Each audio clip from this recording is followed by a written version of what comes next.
काल पुरुष दान विधि। महाराज युधिष्ठिर ने कहा, यदुश्रेष्ठ, सभी पापों के नाश करने वाले मंगलप्रद पवित्र अन्य दानों को आप मुझसे कहें, क्योंकि ज्ञान विज्ञान के एकमात्र आश्रय और संसार सागर से उद्धार करने वाला आपके अतिरिक्त कोई नहीं है। भगवान श्री कृष्ण बोले, राजन, मैंने अनेक प्रकार के दानों की आपसे चर्चा की, फिर भी यदि आपको उत्कंठा है तो मैं पुनः कह रहा हूँ। आप सबसे पहले 10 महादानों के विषय में सुने।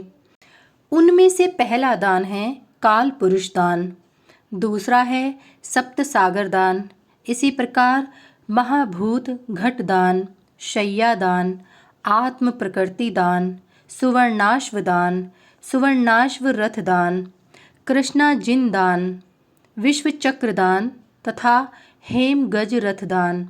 ये 10 महादान हैं।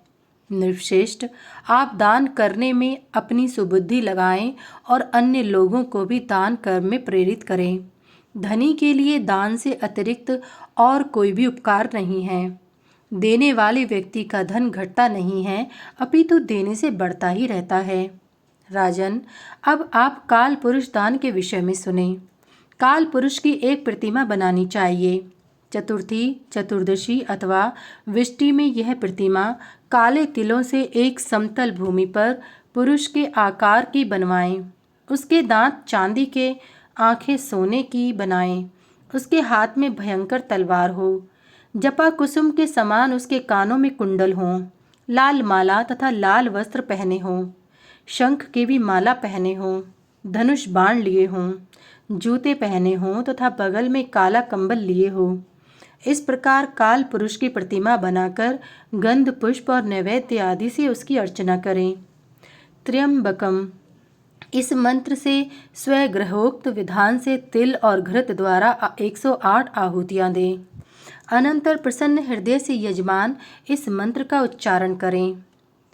काल पुरुष सब कुछ आपसे ही घटित होता है, इसलिए आप काल कहे जाते हैं। सुव्रत, ब्रह्मा विष्णु शिव से भी आप असाध्य हैं। आपकी मैंने भक्तिपूर्वक आनंद के साथ पूजा की है। विभो, मुझे आपसे सुख की कामना है, आप इसे कृपा पूर्वक पूर्ण करें। आपको बार बार नमस्कार है। इस प्रकार पूजा कर वह प्रतिमा ब्राह्मण को समर्पित करें। वस्त्र और अलंकारों से ब्राह्मणों की पूजा कर उसे यथाशक्ति दक्षिणा प्रदान करें। इस विधि से काल पुरुष का दान करने वाले को मृत्यु एवं व्याधि का भय नहीं रहता। वह सभी बाधाओं से रहित होकर अपार संपत्ति और अंत में सूर्य लोक का भेदन कर परम पद को प्राप्त करता है। पुण्य क्षीण होने पर वह पुनः यहाँ आकर पुत्र पौत्र तथा लक्ष्मी से संपन्न धार्मिक राजा होता है।